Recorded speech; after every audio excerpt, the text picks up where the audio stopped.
Well, yes, my friends, I can finally tell you that Maxine Waters just got busted. Yes, she spent thousands of dollars in donations on something sick, and for some reason, no one is talking about it. But we are here, and so is Emily Nowak at Liberty Writers. She is reporting that the Representative Maxine Waters is one of the most outspoken critics of President Trump, demanding that he be impeached with exhausting regularity.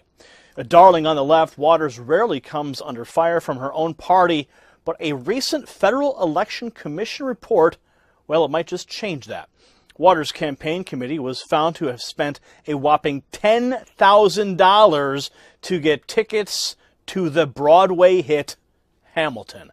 Yes, the $10,000 were then written off as a campaign expense. Must be nice to work on Waters' campaign. Well, I guess, when you're in a safely blue district of California, you don't have to spend your campaign funds too strategically. Now, that being said, I would hate to be the sucker that donated to her just for her team to go and see a play. Now, here's the evidence that has just surfaced. You can see right here, tickets to Hamilton. Wow, $10,000. 747. Man, that is crazy. This is Citizens for Waters. They spent more than they raised to re-elect the Congresswoman in 2016, raising $954,000 and spending about $1 million. Perhaps they should be a little bit more careful with their money. What do you think, Maxine? How was the play? Was it good? Did you get some votes out of it? But hey, that's the Democrats for you. A representative of Waters' campaign defended the spending to the Washington Examiner, stating, quote, that it was not unusual for congressmen to purchase tickets to such events to generate excitement.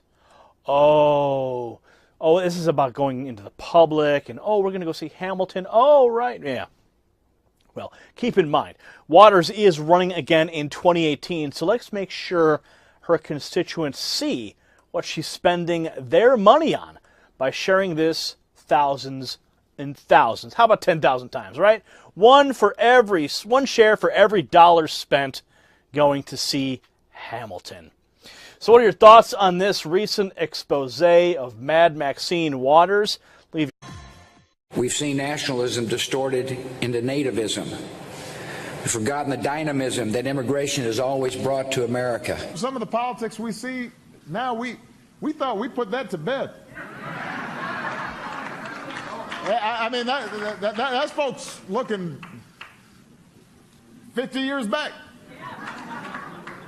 It's the 21st century, not the 19th century.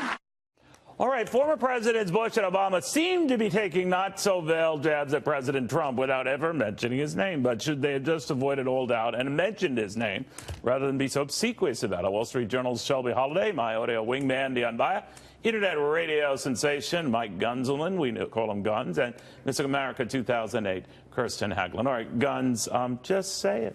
Right. I think I don't like this whole shade thing. If you're going to do it, man up, absolutely say it, especially since, there's been, through history, we know that former presidents don't really go after current presidents too much. If they're going to take these attacks at them, then just man up and say it. Come on now. It seems like it's not like a David Lynch film. We knew kind of what they were implying. It wasn't like, so I kind of feel like people knew what they were both like. Right. You know what I mean? So they knew. But I would also add that, at least for President Bush, he was talking more broadly about these protectionist movements. He talked about how young people are losing faith in... He was talking about President Trump. But he was also talking about how young people are losing faith in democracy, which is absolutely true, not just in the U.S. And he was blaming President Trump. And in Europe. But he also but everybody knew who he was talking about. Okay. So mention the name, call him out then. Well, that's right. I don't agree with that sentiment, but I mean, the fact of the matter is, just say it. Well, they're politicians, right? They never say what they really mean. But I just think it is so so rich. When President Obama and President Bush, you know, they all campaign on dividing and conquering, right? And, you know, just going after their base and not caring about anyone else. And then as soon as they get out of office, what do? Oh, we need to come together, and, you know, we're better than Kumbaya, this. It's right? like, and by the way, you know, during the Obama administration, there was a lot of division. During the Bush administration with the war, there was a lot of division. So this just didn't pop up out of nowhere. You know, I think they just don't want to be tweeted at. Yeah, That's probably why they didn't say his name. You might be Some right. of the talking points about Bush talking about isolationism, that's a reoccurring theme in America. That's with World War I, why we got in so late. We were smuggling weapons to Britain on the Lusitania. World War II, because they were still mad about World War I. Where are we going here? Well, we tend to end up, you know, I got you. America does kind of like that. You know what I mean? So we got to say what's on our mind. Anyway, a new survey from Live Person showing about 7 out of 10 millennials would rather text than talk in person.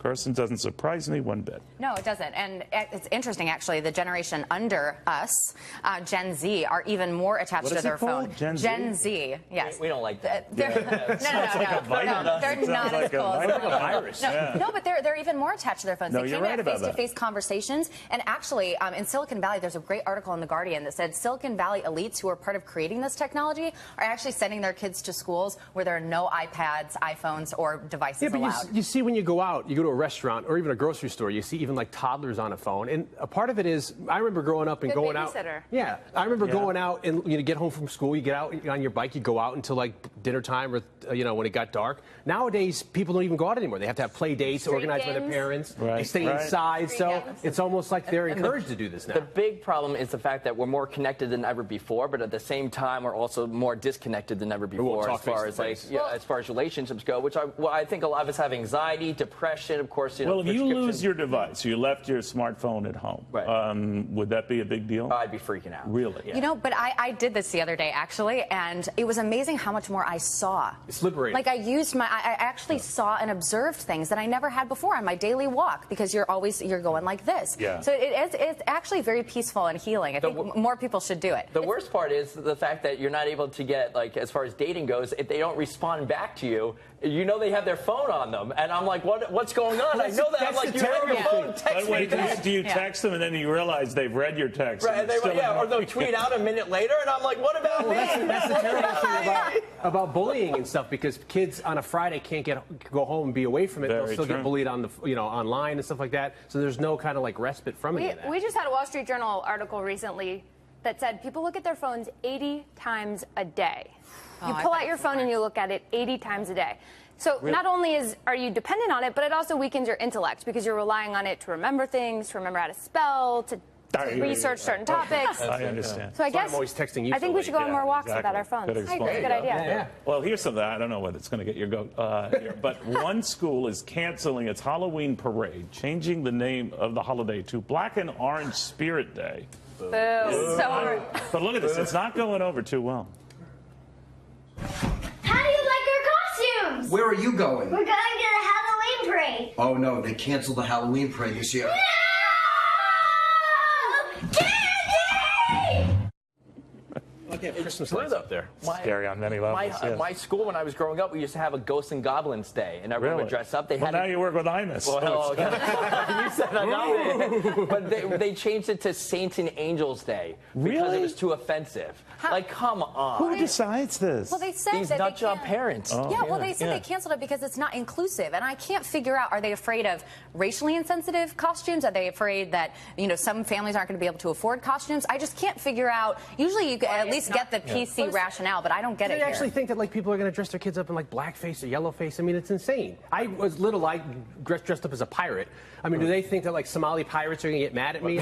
I mean, the whole point is it's the imagination. I don't understand the meaning. And you're just ruining. You're just killing a kid's childhood. I know. They're just. It's such a Debbie Downer. Yes, the first thing I thought about was us lazy adults will plan Halloween the day before Halloween. These kids know what they're going to be for like months. Yeah, it's fun to not encourage weeks. them. They've all got costumes. They're all excited, and then they got to have rules. You can't do this. You can't Let do that. them live. Let them live. Let them play. Their kids. Come on now. Yeah. And they don't even go trick or treating anymore. They don't even go out because they're worried. Cut the candy and the excess sugar, not the costumes. That's what I say. And don't give out candy corn. And there are a lot of religious groups who've always had problems with Halloween. there have always been some issues. Well, that's the I will thing. throw in an economic angle. Halloween generates $9 billion. People go out and spend. Tell you work at the Wall Street Journal. Dun, dun, dun. By the way, real quick, when I have you here, the markets have been racing to records. Do young people, I assume all of you are invested, but do young people then say, hey, I want in on this? Cash. Are your friends saying that? Cash. Yeah, no. If we had the money now, we're not Yes. I don't even know what money looks like. Young people We're just hoard trying to cash. survive, really. Yeah. We're trying to No, survive. they do YOLO. Yeah. They go on these YOLO events, spend money on concerts, spend money on trips. Live your But best this life year- now. Tempted, they look at this, hey, gosh, I've been avoiding this, but boy, I don't want to avoid it. We don't have any money. Yeah, we don't have anything to do because anyway. you're spending it on all these. Hey, you got to live, right? And then why enter the market in a Well, you in look a at high all market? it all adds up. You have a cell phone bill, you have a car payment, you have your He kids, won't even leave his home with it. You have alcohol. And student loan debt. Student You can't loan debt. underestimate Alcohol. student loan Cry debt. me a river. Alcohol. Yeah. There are Alcohol. Halloween It's for costumes. medicinal purposes only. I Thank swear. you all very, very much. Genius is old. There is hope, kind of, Sort of. for the next generation.